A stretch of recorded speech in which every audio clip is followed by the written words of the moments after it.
Bonjour à tous et bienvenue pour ce nouveau numéro de Dimanche en politique sur France 3 Bourgogne-Franche-Comté. Alors que la politique du gouvernement donne l'impression de pencher à droite, des députés macronistes, essentiellement venus du Parti socialiste, cherchent à peser en interne pour porter une voix plus sociale au sein de la majorité. Alors la politique du gouvernement d'Édouard Philippe penche-t-elle véritablement à droite? La majorité d'Emmanuel Macron peut-elle marcher sur ses deux jambes, la droite et la gauche? Y a-t-il des mesures qualifiées de gauche dans les projets du gouvernement pour 2018? La gauche socialiste aurait-elle fait une autre politique et laquelle? On en débat ce matin avec mes invités. Cécile Untermaier, bonjour. Bonjour. Vous êtes députée Nouvelle Gauche de Saône-et-Loire. Alors Nouvelle Gauche, c'est le groupe du Parti Socialiste à l'Assemblée nationale. Merci d'être avec nous. Éric Alauzet, bonjour. Bonjour. Vous êtes député La République En Marche du Doubs. Merci à tous les deux d'avoir accepté cette invitation en direct ce dimanche matin.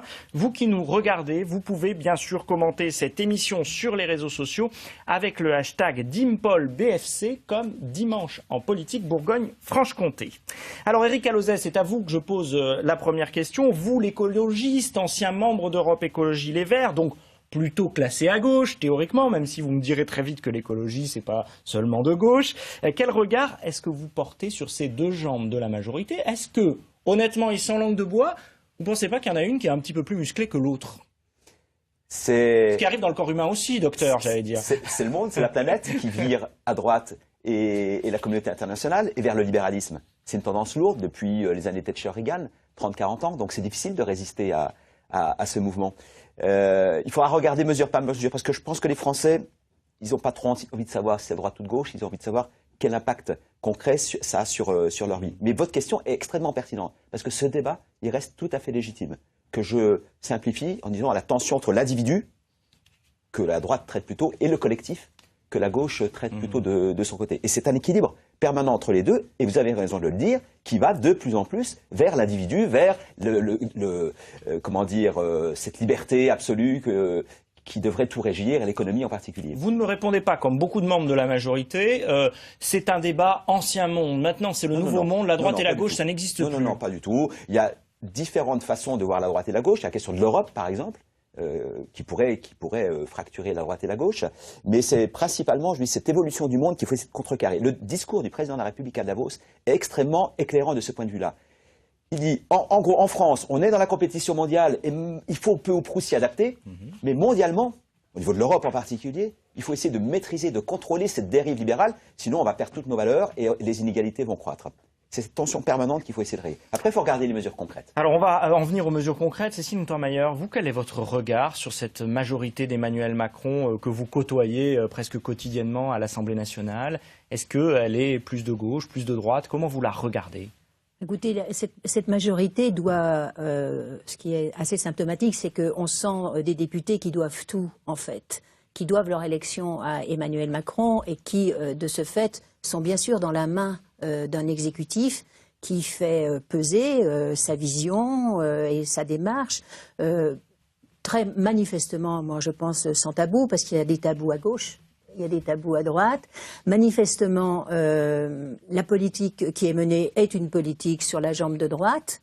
C'est la raison pour laquelle nous n'avons pas voté le budget 2018, parce qu'il ne correspondait pas, nous semble-t-il, à l'ardente nécessité que nous avons de réduire les inégalités, de repenser la question du service public, et les désordres sociaux que nous avons constatés dernièrement, hélas, semblent nous donner raison. Alors on va y venir évidemment, mais est-ce qu'il y a des mesures du gouvernement de l'homme de droite, Édouard Philippe, qui trouvent, grâce à vos yeux et aux yeux du Parti socialiste, depuis ces premiers mois de la législature? Est-ce que vous en voyez depuis le mois de juin? Est-ce qu'il y a des choses que vous auriez votées ou que vous avez votées qui vous semblent pertinentes? Oui, bien sûr. Moi, j'ai voté, et mon groupe aussi, nous avons voté la loi sur la confiance. C'était une loi indispensable. Ce n'est pas une loi révolutionnaire, parce que nous avions déjà avancé dans cette direction, mais il y avait un besoin de clarification. Je parle notamment des indemnités des parlementaires qui sont maintenant sous contrôle, mais qui n'ont pas d'ailleurs diminué, et c'est très bien. Je pense à la réserve parlementaire qui avait, à mon sens, un clientélisme si nous ne prenions pas, nous, la peine de mettre en place des jurys citoyens. Donc cette loi loi sur la confiance, j'en étais d'ailleurs responsable pour mon groupe, nous l'avons votée sans hésitation, même si nous considérons que les associations sont les grandes perdantes de ce dispositif. Nous avons voté dernièrement le droit à l'erreur. Parce qu'effectivement, dans l'administration, on en parlera sans doute des services publics, il nous faut nous innover, nous rénover, revoir le logiciel du service public. Mais certainement pas. Mais par le droit à l'erreur, nous l'avons voté. Le budget, nous ne l'avons pas voté. Vous le savez sans doute pourquoi. C'est d'abord la suppression de l'impôt sur la fortune, parce que nous considérons qu'il y avait, par cet impôt qui représente quand même 5 milliards, le moyen d'aller au soutien de services qui sont en souffrance. Je pense aux prisons, je pense aux EHPAD, je pense aux hôpitaux et à la nécessaire importance à donner à l'éducation. Mais justement, vous parlez d'éducation, la limitation du nombre d'élèves par classe dans les secteurs difficiles ou la fin de la taxe d'habitation, ce sont des choses qui pourraient sembler plus de gauche, non? Moi, je souscris à l'idée de la suppression de la taxe d'habitation. Je pense que, et je trouve qu'un pas a été fait, sans doute sous notre impulsion, c'est de dire que cette taxe d'habitation, puisque c'est un impôt injuste, supprimons-le pour tout le monde, y compris pour les 20% qui doivent encore la payer et qui se retrouveraient dans une situation un peu particulière au sein d'une collectivité. Alors, je vous propose de parler dans un instant seulement de la fiscalité, Erika Lozet, mais ce mercredi, l'actualité, c'est que le gouvernement a présenté un projet de loi censé mettre fin à la guerre des prix entre distributeurs et redonner un peu d'air à nos agriculteurs français. Ça passe notamment, vous le savez, par la fin des promotions qualifiées d'excessives par le gouvernement. Alors bon pour les agriculteurs, mais pas forcément pour le portefeuille des Français, non, Erika Lozet? Est-ce que là, on est dans la mesure de gauche ou pas? L'idée, c'est que ce soit neutre pour les Français. Mais les prix ont beaucoup augmenté depuis 30 ans pour les consommateurs et les agriculteurs n'en ont quasiment rien récupéré. C'est sur l'ensemble des intermédiaires, de la grande distribution, il faut le dire, qui a récupéré l'ensemble des marges. Donc l'idée, là, c'est de répartir la valeur entre les paysans et les intermédiaires, de façon à ce que ce soit neutre pour les habitants.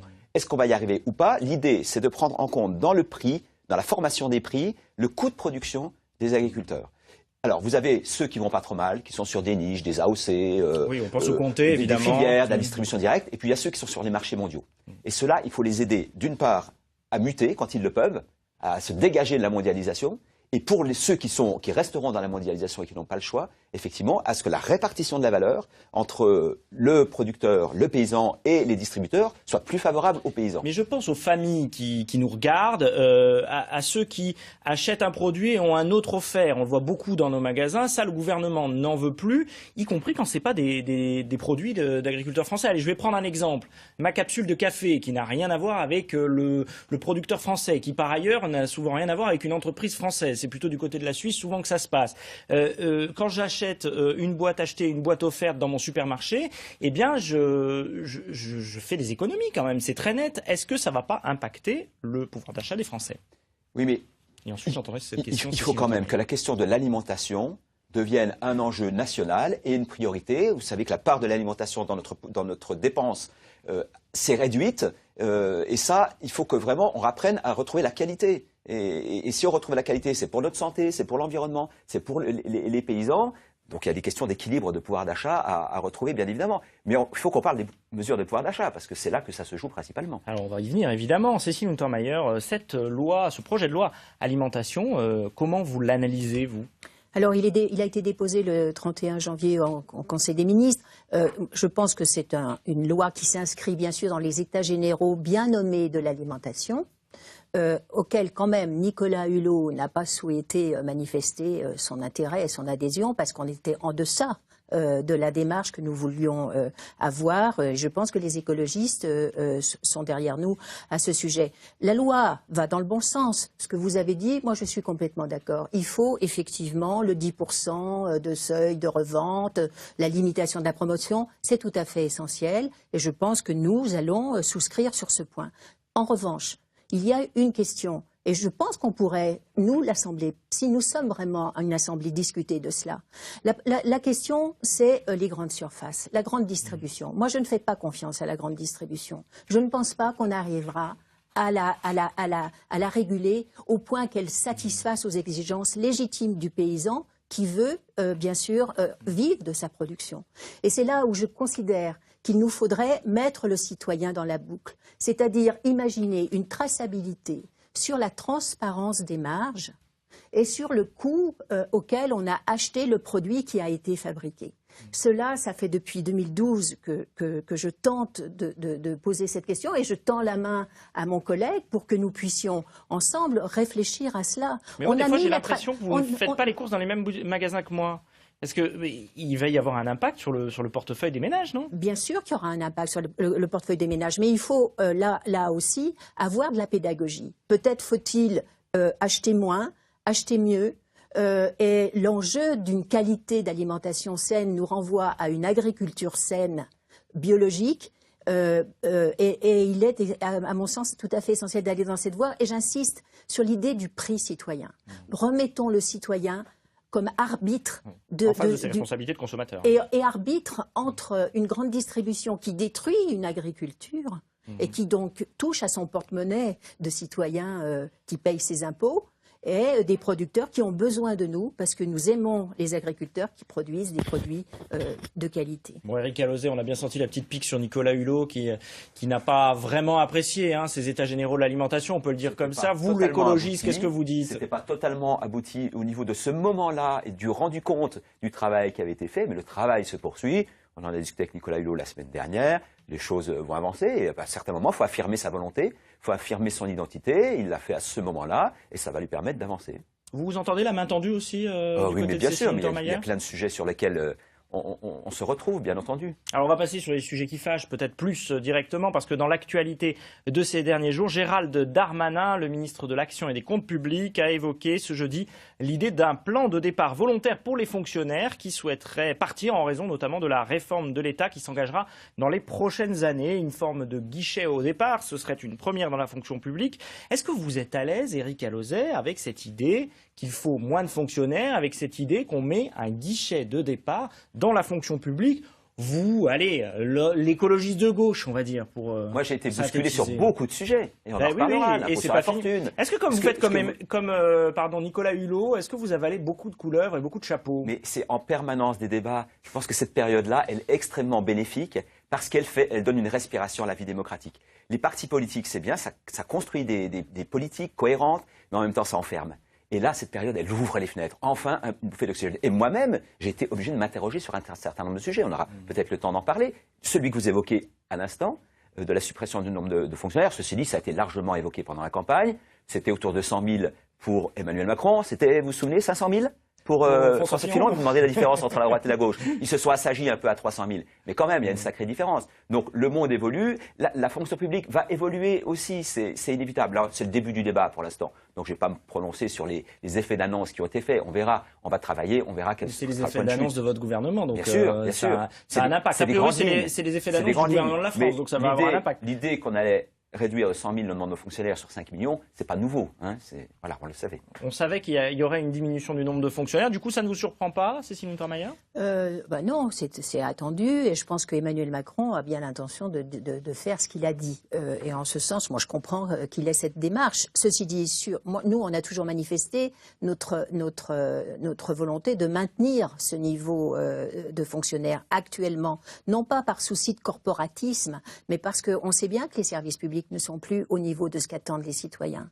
Moi, je suis ravie d'être ici, dans un service public de l'audiovisuel. Je me sens bien dans votre maison parce que je sais que c'est un service public de l'audiovisuel dans lequel on a étudié la déontologie, dans lequel on a étudié le problème des conflits d'intérêts. Donc, il ne s'agit pas de mettre sur un piédestal la fonction publique. Je suis d'accord avec mon collègue qu'il faut revisiter sans tabou la fonction publique, mais je pense que l'annonce faite par ces deux ministres de droite est une annonce violente au regard quand même de l'inquiétude actuelle des fonctionnaires qui n'ont pas vu, qui ont une baisse de pouvoir d'achat et qui est violente par rapport à cette difficulté d'être dans des EHPAD, des hôpitaux. Et donc je pense que on peut...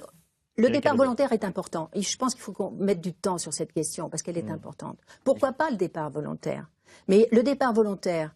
Il faut que ça soit vraiment volontaire. Il faut d'abord que ce soit vraiment volontaire. Si c'est pour le faire partir, pour mettre un contractuel privé qui sera dans la main de l'employeur, Parce que c'est ça aussi la fonction publique. Ça existe apporte... déjà dans la fonction publique. Oui, hein, ça des contrats existe actuels, déjà, hein. mais Avec des contrats de 3 ans renouvelables. Voilà, mais là, ça sera autre chose, je pense. Donc il faut qu'on réfléchisse à ça, mais je suis bien persuadée qu'à l'Assemblée nationale, nous réfléchirons quand même à cette loi sur la déontologie des fonctionnaires que nous avons votée ensemble en avril 2016. On va laisser répondre Eric Alauzet. Il y a déjà 20% à peu près de contractuels dans l'ensemble des fonctions publiques. Donc ça existe déjà. Je ne sais pas si à la fin du mandat, il y en aura 22, 23, peut-être, j'en sais rien. La baisse de la dépense publique, Cécile, on en a fait beaucoup au mandat précédent, plus de 30 milliards d'euros. On a baissé le nombre de fonctionnaires. Donc c'est un mouvement de fond et partout en Europe. Mais les idées de gauche qui auraient pu surgir, c'est dégeler le point d'indice des fonctionnaires, c'est embaucher des policiers, des soignants, des gens dans les EHPAD, non? Les policiers, on les a renforcés, et les gendarmes, on les a renforcés à peu près à hauteur de 10 000 dans le mandat précédent. C'est pas là que vous allez faire partir les fonctionnaires. Alors que ça avait été baissé à l'époque de Nicolas Sarkozy, et il est prévu encore de les augmenter dans ce mandat-là, de 1000 par an, et aussi pour les prisons. Donc de quels fonctionnaires on parle, d'après vous? Mais il y a eu beaucoup de fonctionnaires dans les fonctions, on va dire, de support, hein, tout ce qui est informatique, secrétariat, gestion, intendance, etc. Hein. Voilà, donc la baisse de la dépense publique, elle est en route. Et pour autant, il y avait aussi, l'ISF existait, pour autant on n'a pas réglé les problèmes des EHPAD, on n'a pas réglé les problèmes des hôpitaux, on n'a pas réglé les problèmes des retraites. Donc n'essayons pas de faire croire qu'avec 3,5 milliards d'euros, on aurait réglé les problèmes, puisqu'on ne les a pas réglés quand il y avait l'ISF. Donc c'est pas la suppression de l'ISF qui va permettre de les régler. Mais voilà, il faut qu'on parle des mesures de pouvoir d'achat. Parce qu'il y a des mesures, puisque la question c'est droite-gauche. La taxe d'habitation, la suppression de la taxe d'habitation est une mesure, s'il faut se classer droite-gauche, que je qualifie de gauche. Oui. Pour la raison très simple, qu'elle s'adresse à la classe moyenne. Qu'elle s'adresse à la classe moyenne entre le 4e et le 8e lycée. Et les plus aisés continuent à la payer. Voilà, et la suppression de l'ISF, c'est une mesure de droite. Oui, oui, tout à fait. Tout à fait. Mais je vous explique. L'augmentation de la CSG et la baisse des cotisations sociales salariales, c'est une mesure de gauche. Prenez les deux en même temps. Les deux en même temps. L'augmentation de la CSG, par exemple, les fonctionnaires et les retraités. Prenons chaque catégorie. Prenons chaque catégorie. Pour les salariés, c'est une augmentation de pouvoir d'achat net. Pour les fonctionnaires, c'est étal. Mais les fonctionnaires qui ont des faibles revenus vont avoir la prime pour l'activité. Et à la fin du mois, et la baisse de la taxe d'habitation aussi. Et les retraités qui gagnent 1 500 € par mois de retraite. Vous allez trop vite. Si on n'a pas le temps de dire, les gens ne comprendront pas. Mais pour les salariés du public, salariés au SMIC ou un peu plus qu'1,3 SMIC, cette année, à la fin de l'année, il aura 40 € par mois en plus. Et à la fin du mandat, 110 € par mois. Ça, je pense que Cécile Untermaier est d'accord. Voilà. Les gens aient plus de pouvoir d'achat. Des mesures de gauche. Et en plus, c'est une nouvelle façon de financer la sécurité sociale, plus universelle, par la CSG, par l'impôt. Et les revenus du capital, ça, c'est de gauche. Les revenus du capital financent la protection sociale. Quant à l'ISF, c'est un effondrement de nos entreprises et nos entreprises de taille intermédiaire.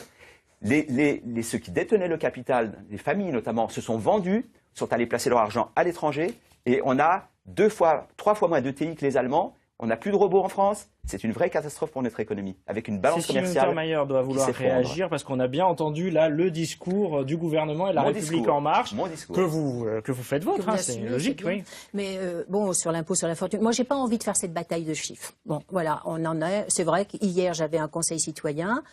Quelqu'un qui gagne le SMIC m'a dit c'est bien, dans ma feuille de paye je gagne 7 € de plus par mois. Et je suis content de cela. Mais c'est vrai aussi que j'ai pas pu m'empêcher de me dire que l'impôt sur la fortune avait fait 48 000 € d'économie à notre ministre du Travail, qui s'empresse de dire ensuite, mais attendez, je vais le placer. Ne vous inquiétez pas, il ira alimenter l'action économique. Tout ça n'est pas très très sérieux, me semble-t-il. Mais je ne veux pas discuter sur cela. Je suis d'accord pour la taxe d'habitation. Je suis d'accord pour une CSG, mais pas sur un niveau de seuil de 2 200 € pour les retraités. Je pense par ailleurs je voudrais revenir quand même sur la question de la fonction publique. Oui. Parce que je ne voudrais pas qu'on considère que nous sommes dans une défense du corporatisme et qu'on ne veut rien changer. Je crois qu'au contraire, nous avons montré notre volonté d'aller en qualité dans la fonction publique. Et il faut revisiter cette question de la fonction publique, je suis d'accord, mais pas par une annonce comme celle-ci, qui est une annonce anxiogène et qui est empreinte du goût du dégagisme, quoi. On vous a entendu, si vous n'êtes pas content de ce que vous voulez, ben écoutez, la porte vous est ouverte et puis on vous fera un chèque en partant. Moi, je crois qu'il y a des vraies questions qui se posent dans la fonction publique. Et notamment, nous devons, et je pense qu'Emmanuel Macron est en capacité de le faire, c'est de revisiter la haute administration. Parce qu'on ne parle pas beaucoup de la haute administration et de sa capacité à partir dans le privé, à revenir ensuite, c'est ce qu'on appelle le pantouflage, avec le problème des réseaux d'intérêt et le problème du chèque important que l'on a à l'entrée et à la sortie. Donc moi, je suis favorable. Est-ce que ça va concerner aussi les hauts fonctionnaires du Parlement, par exemple? On en a beaucoup parlé ces dernières semaines. C'est une vraie question. C'est une vraie question, une question d'ouverture. Ce que je veux dire quand même, c'est que la fonction publique, elle doit être visitée. Moi, je suis complètement d'accord. Mais attention, ne considérons pas que la numérisation et la digitalisation va régler tous les problèmes. Parce que je reçois, et sans doute toi aussi, à ma permanence, nombre de gens qui me disent « j'essaye d'aller sur le dispositif, ça marche pas, je vais à la sous-préfecture, je rencontre un service civique qui, bien évidemment, me dit ce qu'il peut me dire, mais ne résout pas le problème. » Et résultat, on vient me voir en me disant « est-ce que tu peux faire une question écrite en disant que la numérisation, c'est pas... il faut des gens à côté. Si on veut réussir, et moi je souscris à cela, la numérisation, il faut qu'on maintienne un moment encore les agents qui sont derrière. Éric Alauzet, répondez à ça en un mot, et puis on va passer à un autre sujet qui fait débat. Non, mais écoutez, on est passé très très vite tout à l'heure sur le pouvoir d'achat, et on a parlé des retraités. Moi, je veux vraiment y revenir, parce que les retraités, si ça avait été la droite au pouvoir, on avait non pas la baisse de la taxe d'habitation, qui est pour la classe moyenne, mais une baisse d'impôts sur le revenu, qui aurait profité aux plus aisés. On n'aurait pas eu la baisse des cotisations salariales, mais on aurait eu l'augmentation de la CSG. À la place de l'augmentation de la CSG, on avait l'augmentation de la TVA, qui ne préservait pas, y compris les petits retraités. Puisque là, jusqu'à 1 400 € pour un retraité seul, 2 200 € pour un couple, il n'y a pas d'augmentation de la CSG. Et comme il y aura une baisse de taxe d'habitation, en dessous de 2 500 €, il n'y aura pas de perte pour une personne seule, 3 950 € pour un couple. Voilà les différences entre la droite et la gauche sur ces mesures-là très concrètes. Je ne vais pas encore parler de pouvoir d'achat. Par contre, il y a un autre sujet, il y a un autre sujet dans l'actualité malheureuse cette semaine. Une vingtaine de migrants ont été blessés jeudi dans de violentes rixes entre Érythréens et Afghans à Calais. Plusieurs ont été touchés par balles. Et justement, il y a un projet de loi sur l'immigration qui fait partie des chantiers 2018. Il est porté par Gérard Collomb, le ministre de l'Intérieur, qui ne fait pas d'ailleurs l'unanimité, ce projet de loi, au sein de la majorité, et qui fait même polémique auprès des associations, des représentants religieux. Et puis il y a bien sûr la fameuse circulaire de Gérard Collomb autour de l'accueil, inconditionnel ou pas, dans les centres de sans-abri. Alors Éric Alauzet, là on est clairement dans un homme de gauche qui pratique une politique qui pourrait s'approcher de celle qu'on a connue avec Nicolas Sarkozy, par exemple. Là encore, on ne raisonne pas en 2017, 2018, comme on raisonnait en 2000. Vous avez vous-même évolué sur ces questions-là, par exemple? Oui, j'ai évolué. Je pense qu'il faut être... En 2000, il y a les conflits syriens, les conflits en Afrique, qui fait qu'il y a des mouvements sur la planète, avec le réchauffement climatique en plus, qui sont beaucoup plus importants. Donc ça, il faut l'intégrer. Et c'est vrai qu'alors, il y a deux sujets qui sont assez faciles et un sujet au milieu qui est compliqué. Les deux sujets faciles, c'est les personnes qui viennent de pays où il y a des guerres, où il y a des risques pour leur vie. L'asile est renforcé et ces personnes seront mieux accompagnées. C'est la Syrie, c'est l'Afghanistan, c'est la Libye, c'est l'Érythrée, etc. Il y a les pays où ça se passe, l'économie n'est pas florissante, mais il n'y a pas de guerre, où les gens sont pas en danger. Donc ils ne font pas partie leur liberté est préservée. Du secteur droit d'asile. Et ces personnes-là viennent, et on peut le comprendre, pour avoir une meilleure vie. Mais il n'empêche qu'il faut les inciter à reconstruire leur pays, d'abord, avant tout. Et si les politiques de développement n'avaient pas été aussi indigentes depuis des décennies, peut-être que ces pays-là se seraient mieux développés et les gens pourraient rester chez eux. Donc il faut renforcer les politiques de développement. Et puis il y a une catégorie un peu compliquée. C'est les personnes qui sont là depuis plusieurs années en France. 1 an, 2 ans, 3 ans, 4 ans, parce que les recours ont été extrêmement longs. Et les familles se sont installées, ils ont eu des enfants, des réseaux de solidarité se sont créés autour d'elles. Et là, c'est du cas par cas. C'est du cas par cas. Moi, j'ai accompagné plus de 150 personnes depuis 4 ans. C'est du cas par cas, on ne peut pas généraliser. C'est pour moi les cas les plus difficiles. Assez court, parce qu'on arrive bientôt au terme de l'émission déjà. Sur cette question des migrants, est-ce que vous reconnaissez l'homme de gauche qu'a été Gérard Collomb? Oh, écoutez, je n'ai pas envie d'aller dans les étiquettes gauche-droite. Je crois que là, on a... C'est le thème de l'émission, un tout petit Oui, peu. mais bien sûr. Non, mais je veux dire, sur l'asile et l'immigration, c'est un problème tellement complexe que l'on ne peut pas dire on a une politique de gauche ou on a une politique de droite. Je pense qu'on doit tous avoir une politique humaine et digne pour les gens qui vivent, ils viennent sur nos territoires. Quel que soit leur statut, ou est-ce qu'il faut faire des différences, comme le dit Gérard Collomb? Quel que soit leur statut, l'accueil est indifférencié. Là-dessus, c'est ce qui a fait que la circulaire Collomb a été très mal vécue. Et je pense qu'on a raison et je trouve que c'est un espoir qu'on donne à nos valeurs, c'est qu'on n'admet pas... L'accueil dans les centres d'hébergement pour sans-abri. Bien sûr. On parle de cette circulaire. On les accueille sans se préoccuper de savoir s'ils ont droit à... Oui, parce qu'il faut les mettre à l'abri, vous dites. Il faut les mettre... Il y a une tradition d'accueil absolument indispensable. Bien sûr, mais il faut néanmoins identifier les personnes parce qu'elles ne ressortent pas du même parcours selon les catégories que j'ai indiquées tout à l'heure. Et en particulier, le cas précis, ce qu'on appelle les Dublinés. Oui. Il faut revoir Dublin parce qu'il faut qu'un migrant il puisse éventuellement faire ses démarches dans le pays de son choix et pas forcément au pays aux frontières de l'Europe. Mais une fois qu'un dossier a été instruit dans un pays, que la personne est déboutée, on ne peut pas imaginer un instant que ces personnes-là fassent le tour d'Europe en relançant des dossiers d'asile dans chacun des pays. Il y a 300 000 personnes qui ont été déboutées en Allemagne. L'Allemagne, qu'on dit si généreuse, a débouté 300 000 personnes. On ne peut pas considérer que ces 300 000 vont refaire des dossiers. Est-ce que le centre d'hébergement pour sans-abri, c'est le lieu où on doit régler ces questions-là? Sans doute pas, mais les gens doivent être identifiés. C'est ça, donc on est d'accord. Ils doivent être identifiés pour que le parcours soit le plus adapté. Donc on est d'accord, le centre d'hébergement est un lieu d'inconditionnalité de l'accueil. Et on ne peut pas... Ça n'empêche pas. Non, mais on doit avoir... Arrêtons notre politique gesticulatoire, essayons de le faire. Mais en tout cas, on doit accueillir de manière digne et humaine tout. Il nous reste une minute d'émission, alors on va s'arrêter sur les migrants juste avant de conclure.